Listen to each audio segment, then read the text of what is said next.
Welcome, everyone. Welcome to Crypto Journeys, the series where everyone's journey is different, but crypto can be for everyone. We have our special guest today, all the way from Saskatchewan, Michael and Caitlin Thoreson. Welcome, welcome. Welcome, or thank you for having us. Then, Phil. Right, you're not the other way around, right? Yeah, okay. No problem at all. Look, nerves gets all of us one time or another. Caitlin, I love your haircut. Super cute. Thank you. My COVID haircut. All right. So look, we're gonna dive right in. First, what do you guys want to share? Tell us about yourselves. What do you do? Oh, I've done just about everything. I've done construction, courier, worked in the hospitality industry, done IT, network stuff. Now I'm into blockchain, crypto, cloud services. I've done mechanics, greenskeeping, lawn care. Yeah. Oh, yeah, Now crypto property and maintenance. property We've done, maintenance. yeah. Yep. Now crypto. So, yep. Awesome, awesome, awesome. Okay, so who got into crypto first, Michael or Caitlin? Well, me being the nerd. What attracted you? What made you get to cryptocurrency? Just a curiosity of it. It was minting coins using your computer. I was just like, well, how does that work? Right, like in 2010 when it first came out, and I noticed people talking about it in various circles online. I was like, what do you mean I can mint coins? Like, what, I can just start cranking out loonies, like just out of my computer? Like, I don't need like the copper and gold and all that other fun stuff in there, just digital loonies. And yeah, so that's what initially caught my attention. I dabbled in it off and on as a hobby. Yeah. Did it take Caitlin long to jump on board, or was she from the beginning? It took me a few years, yeah. But when you were explaining stuff, I was like, this sounds like a legal version of like the old school money printing thing, and in someone's backyard of printing out illegal bills. And I'm like, is this really something we should be involved in? But once he explained it, I was like, this is super cool, and I got hooked as well. So yeah, now it's something that we share together as a passion. So pretty cool. That's fantastic. Yes, I love that. I don't know if you guys saw my first crypto couples interview, but I decided to do this because I saw a meme on Instagram where they said 60% of the people in crypto said it negatively affected their relationships. So I said, well, I know some cool crypto couples who do this together. So let me have them come on and show it can be done. It can be. Mm-hmm. We may be one of the largest anomalies, since this is crypto got us into doing Crate, which we'll talk about later, but that's our third venture together as a couple. And when most couples can't work with each other or spend more than a few days together at home, doing 3 startups together and businesses together, and then getting into crypto and together, it's I wouldn't say that we are the norm. Yeah, we're definitely not. Well, I knew that just from our conversations on LinkedIn, Caitlin, that you were extraordinary. You look at, I'm even disappearing. Who can do that, right? Yeah. All righty. So has crypto changed your lives? And if so, how? Oh, yeah. That's a loaded question. Definitely. Yeah, I would say definitely in a positive way. So I suffered 2 separate incidents of identity theft. My name was changed on my credit profile, and it was just not fun. A decade of just crap. The highlight of it was that it pretty much destroyed me developing a career. Oh, wow. I'm only in my 30s now, so 10 years I was in my mid-20s, getting ready to go and start a career. But with the identity theft and the name being changed on my credit profile, it wouldn't matter if they could do a credit check on me for a professional position, because they wouldn't actually be able to find it. So I wouldn't be able to explain, I'm a victim of identity theft. They just couldn't pull the report, period. So there was a full decade there where I couldn't, use my talents or skills that I developed in school or through self-taught work. And yeah, so that was extremely frustrating. Then cryptocurrency allowed us to learn more about learn more about traditional cloud infrastructure, how it can work with blockchain and cryptocurrency, financial institutions, how they operate, the global economy. It just opened up a whole bunch of new learning opportunities that if I didn't have them, it wouldn't have made possible what we're doing now with Crate. It was also a nice income supplemental for him because he wasn't able to have a professional job when he was mining crypto. We were turning around and selling it. It was like, oh, he can make money from home, sitting in his pajamas on the couch. It's awesome. Right. I want the world to know how awesome it really is. I'm so sorry that happened to you, Michael, but this led you into what you're doing now with Crate. Yep. Tell us all about Crate, because I have read a little bit, but please share with the audience. We are still in a bit of a stealth startup phase. So yeah, there's not a lot out there. But as I've already guessed, the idea of Crate is born out of, oh crap, sorry, we're kind of overlapped here. I need to take this call real quick. Okay, yes. Please go ahead. Audio for 1 second. Sure.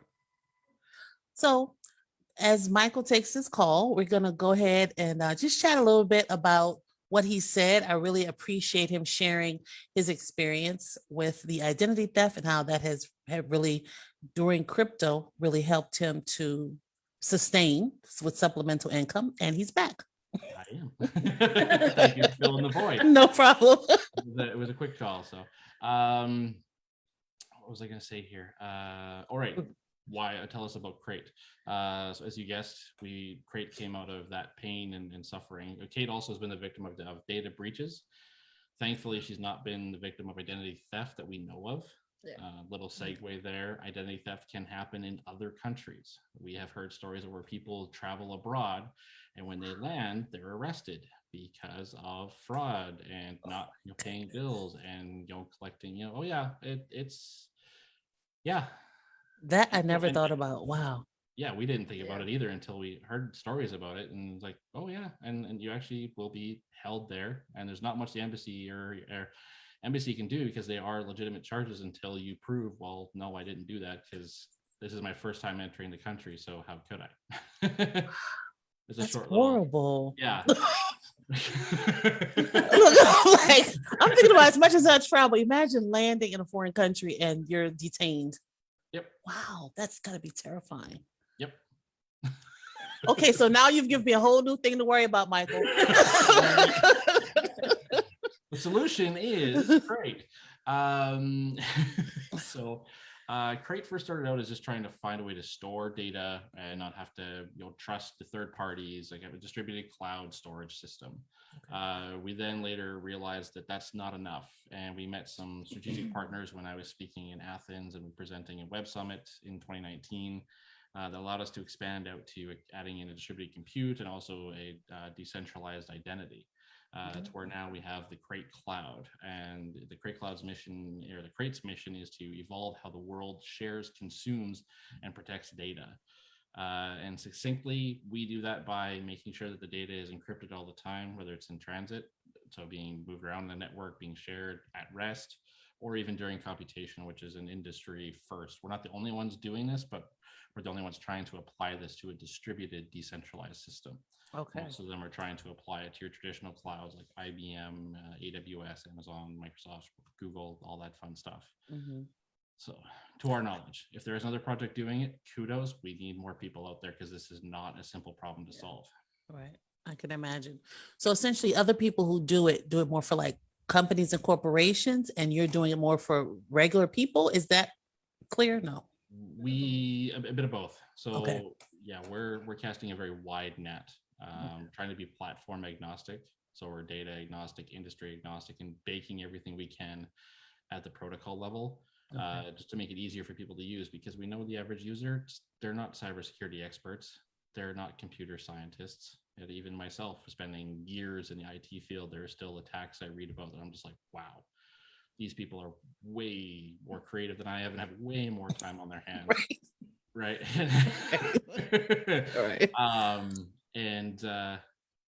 So we're trying to be agnostic in that aspect, with the end goal that anyone can pick it up and use it, and have a self-sovereign cloud to control their own data, control their own digital identities, their digital selves.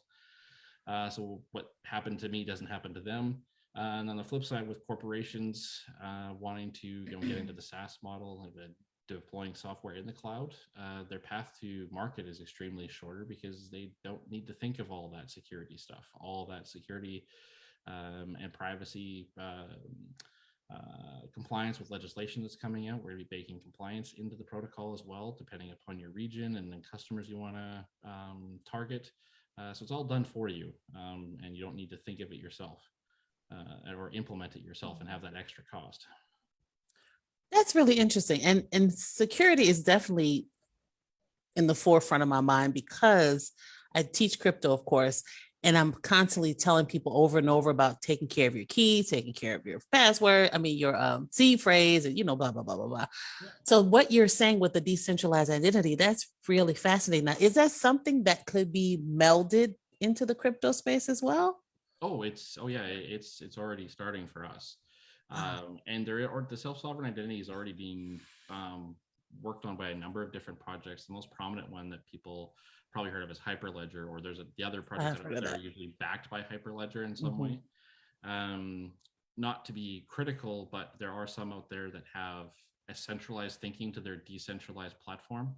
They basically want nothing centralized attached to the digital identity, so they won't allow linking back to a passport or a driver's license or anything like that, right? Wow. Yeah. So it's kind of an irony, and yeah, kind of defeats the purpose, right? The decentralized, distributed, self-sovereign, do what you wish, but you can't do this. Right. Okay. Wait, what? So we're taking kind of the opposite approach in that allowing people to do whatever they want. They can create an identity that's attached to nothing, or they can attach it to their passport or their driver's license. But the unique aspect is that we're doing it in such a way that you can make your identity publicly verifiable and validatable without actually disclosing it.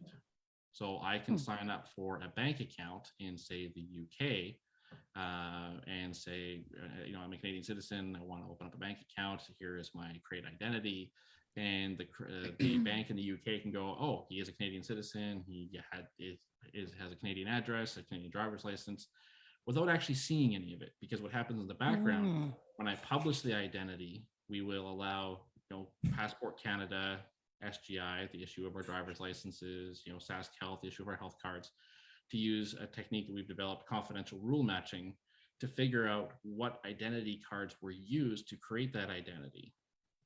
And then they match it internally, and then just simply cryptographically sign it of, yes, this is a valid Canadian and passport. This is a valid Saskatchewan driver's license. This is a valid, et cetera, et cetera. Nice. And then, yeah.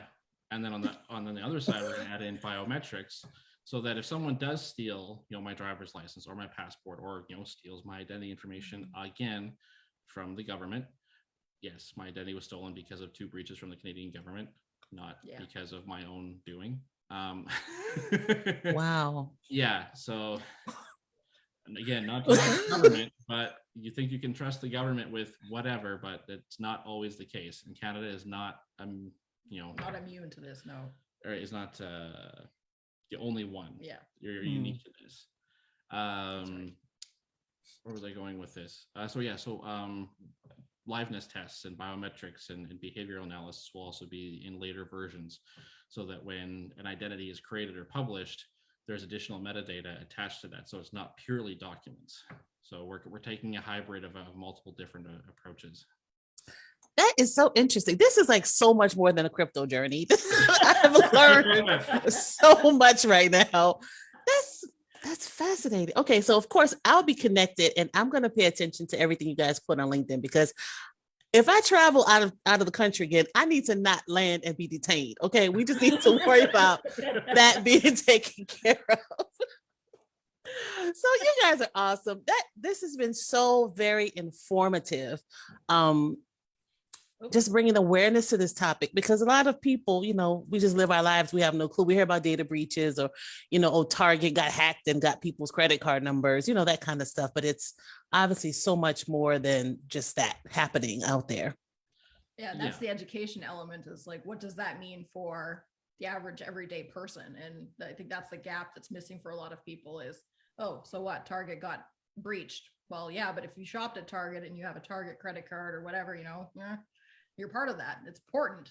Right.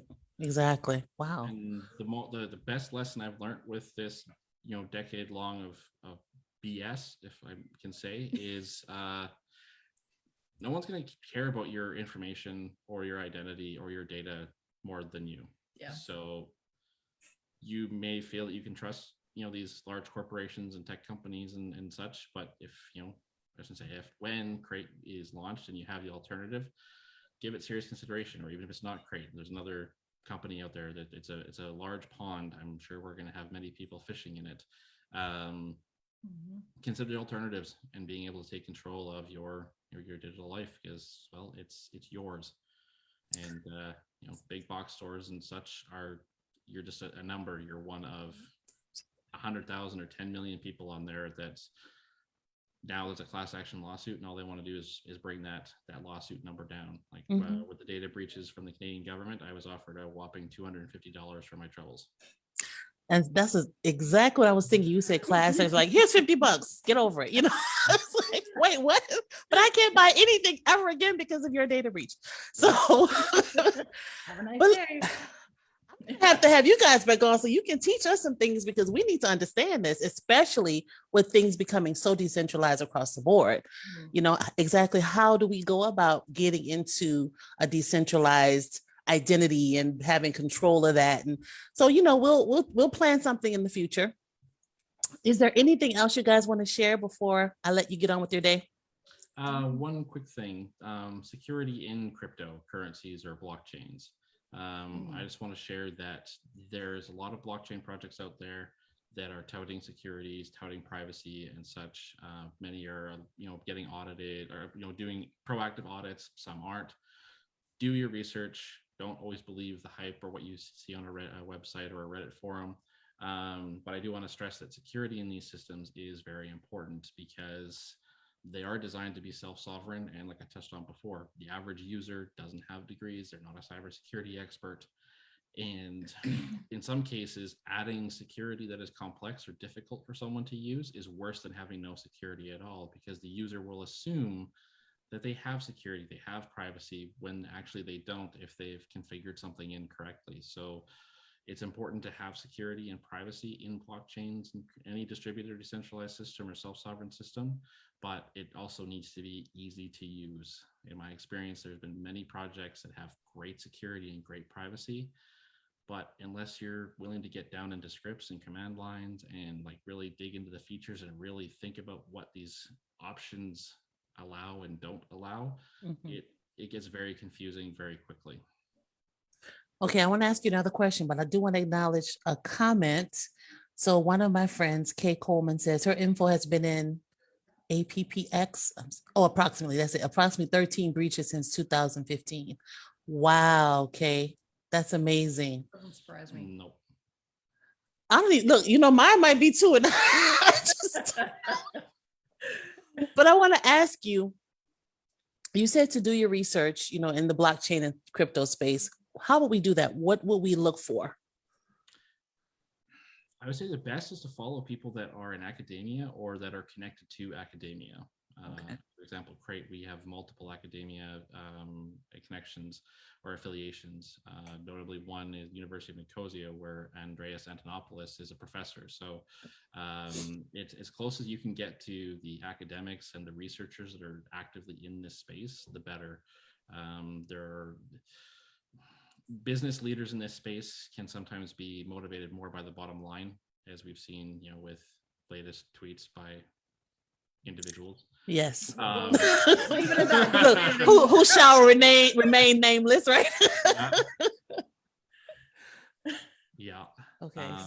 Academia. Or people who don't understand the technology and don't understand its potential, just speak from whatever. If there's a lot of marketing talk, that and they can't answer technical questions. True. Yeah.